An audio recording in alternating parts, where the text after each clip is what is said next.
Protams, ne bez pārsteigumiem. Parādīšu, kā notiek strūklakas uzstādīšana.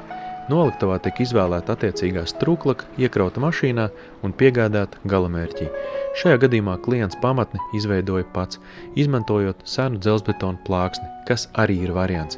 Tālāk, kad smagākās detaļas ir noliktas vietā, starp citu šīs strūklakas kopējais svars ir ap 800 kg, tad tiek pievienots arī ūdens sūknis ar pārējiem atribūtiem. Visām detaļām, protams, ir jābūt saliktām līmenī. Viss ritēja gludi, bet ceļot vienu no detaļām, tā veikli pamanījās izkrist no rokām un nedaudz saplīst. Par laimi man bija līdzi viss, lai to varētu saremontēt. Līme, java, krāsa un laka. Tāds sako ūdens pildīšanas sistēmā.